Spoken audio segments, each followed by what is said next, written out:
Good morning, everyone. My name is Dr. Cathy Martin. I am the elected Chief Councillor for Listuguj. I was invited here to Gesgapegiag today at the Elders Lodge to give a presentation on the two major settlements coming through with the federal government, and that is the Aboriginal Day School class action suit and the 60's school class action suit. So there's two separate settlements being processed now with the federal government. I'm here to give you a summary of the presentation that I gave to the elders a while ago, this morning. So basically, I'll start with the Aboriginal Day School settlement, the class action suit.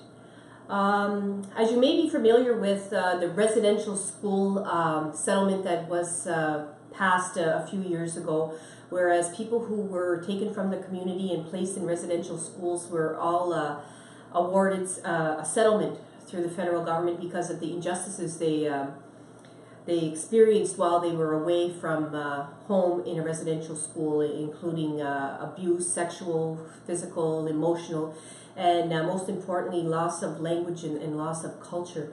So these people were awarded a settlement. What the government has realized after that through the complaints of the First Nations communities was that people who stayed home and attended these Catholic schools, these Indian day schools as they were called, suffered the very same abuses. They suffered the physical abuse.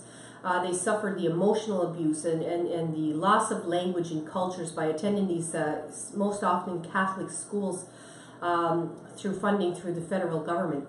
So these Indian day schools caused the same damage, the same loss of language, the same loss of culture.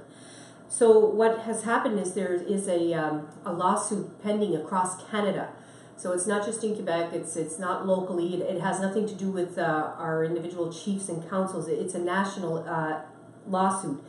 Whereas people who attended these Indian day schools in their communities will qualify for compensation. They'll qualify for a settlement, a class action settlement. So I met with some lawyers. There's a law firm that is handling this for the nation, and that law firm is Gowling WLG Canada. I have the documents here and the information for that law firm here, and I'm going to be leaving it with Melissa at the band office.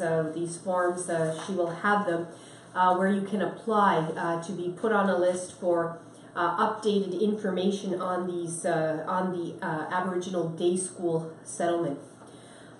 Basically, what they're going to be asking you, this law firm, to be considered for settlement is, of course, your name and your address.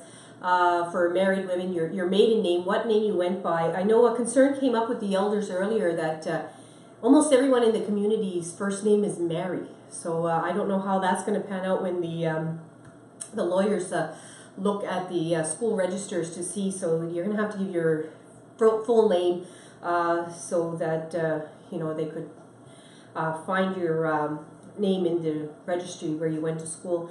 So they'll need your maiden names, other names you're known by, your date of birth, email address, your regular address, just basic demographics, your cell phone, home phone, and your preference of how you would wish to be contacted, whether that be through regular mail or email or by telephone. And they only want approximate dates of the school you attended and where you attended, because it is the responsibility of the law firm to verify if you went to this school or not. So if you did attend an Aboriginal day school, it's in your best interest to contact this organization and put your name in. As of today, there's no deadline set to apply for the settlement, nor is there an amount designated for this settlement. It's still in the process, but the sooner you have your name in, the better. Another question which arose with the Aboriginal Day School settlement was the question of what about those that have passed on, that have attended the Indian day schools in Gesgapegiag. For those that have passed on, there is a suit also pending for family members of the deceased of Aboriginal Day School, because the abuse doesn't stop when you leave school. It's what you've learned. It's how you've learned to value your language and culture, and it's how you learned how to discipline. So you carry that abuse onto your children. You pass on false beliefs of Aboriginal languages not being valid. You pass on those beliefs because it's what you were abused into believing. So the abuse doesn't stop, so it has a linear effect. So they are doing a lawsuit for the families of those who have attended Aboriginal day school. The lawyers of this Gowling law firm are also available to come to the Gesgapegiag community and to answer specific questions that you may have. They do not require any financial contribution for their legal fees. All legal fees for all settlements is paid for from the Government of Canada. However, if they do come to the Native communities to present, they're just going to ask your chief and council to pay for their travel expense. And I know for Listuguj, the travel expense for 2 lawyers to come is approximately $3,200. So it should be similar for Gesgapegiag because it's not that far, where they're going to come and spend a day in your community and answer specific questions that community members may have. I left that information with Councillor Patsy Jerome, and she should be perhaps approaching chief and council to see if that's a possibility in Gesgapegiag. But in the meantime, if you have any questions, you can always call the law firm with, I see the number here, 1-844-539-3815, and you can ask some questions there about the Indian day school settlement. Another question that was asked was the length of time you attended the Indian day schools. In particular, the men didn't attend schools very long. It's hard to say. A lot of men left with grade 3 or grade 5. Some went on to high school. But you have to consider that back in the day, in Indian day school, you didn't start school at 5 years old. I think the average age was about 8 that you would start school. So, and a lot of times you left school around 14. So, depending on how often you went to school or didn't go to school, your grade level didn't matter as much, and work was more valuable at one point in time than education. So as long as you attended the Indian day school system, you would qualify. It's my understanding. But again, that would be a question for the lawyer, because I know there's some people in the community that only probably attended kindergarten or grade 1 at the Indian day school. I'm not familiar with when the Indian day school transferred or closed in Gesgapegiag. I am aware that at one point in time when it did close, there was a population of Gesgapegiag people that attended the Indian day school in Listuguj, because that one was still open until 1970. So that's the information I have about the Aboriginal day school class action settlement. So the second settlement that the federal government has agreed to is called the 60's Scoop settlement, class action settlement. Again, across Canada, across this country, the federal government has announced that they are awarding $800 million to sufferers who were victimized by the 60's Scoop. So what is this 60's Scoop? Well, from 1951 to 1991 is the time frame they're looking at for this settlement, although some of these practices probably still are in place. If you were a child living in your home in Gesgapegiag and social services came in and they removed you from your home and they took you off the reserve, the key word here is off the reserve. They didn't place you on the reserve with a family member or an extended family member.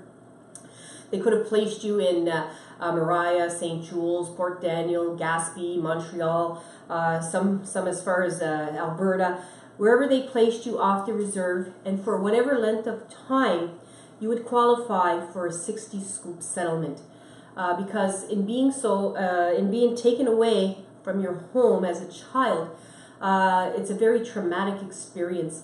And most likely you suffered a traumatic experience, which is emotional abuse. A lot of people taken off the reserve suffered physical abuse. But when you're taken off the reserve, sadly enough, you experience a lot of cultural abuse. You're placed in a predicament where you're led to believe that your culture is inferior to other cultures and that another way of life is better. And the Canadian government recognizes that that is wrong. It's totally wrong. We're First Nations people. We have a very proud and powerful culture behind us. And so in recognition of that, there is a lawsuit, class action settlement being distributed. The lawyers for that, to register for that information, is Koski Minsky Justice Law Matters. And I'll give you their telephone number, but again, Melissa will have the forms at the band office available for you. And their law firm number is 1-855-595-2626. And I just want to give you a little bit more information about the 60's school, because they have more defined timelines for that. If you had to be taken off your reserve from 1951 to 1991, if you were taken off the reserve after 1991, you wouldn't qualify for that. Some examples of that would be people who were taken away and never returned. Sometimes people were taken off the reserve and they learned the non-native way of life. They stayed there, they never really came back, but they're still on your ban list. They would qualify, so the information needs to be conveyed to them somehow. Other cases would be maybe they were just taken away for a week or 2 or 3, couple of months, couple of years, whatever the case may be. They were taken offside the reserve. What they're estimating, the government is estimating for that, is that they're estimating that depending on how many people apply, you will receive between $25,000 to $50,000 settlement from the government if you were placed in a foster home or outright adopted off the reserve. You would qualify for that. The reason that I'm presenting these two things in the communities is because the federal government has made national announcements. They've placed these announcements on CBC, and they've targeted a lot of the major newspapers throughout the country for this, but not necessarily are they informing the chiefs and councils of the communities, which when you're from Native communities, you know that the chief and council are the communicators within the community, and word of mouth spreads faster, and it's more in-depth than trying to read it on the internet or listening to CBC. Not everyone listens to CBC or reading the Gazette newspaper. So it's just an approach to make sure that if you qualify, you do apply. Because what happens with the settlements in the past, such as the residential schools settlement, it was put out there, it was the responsibility of the residential school survivors to apply.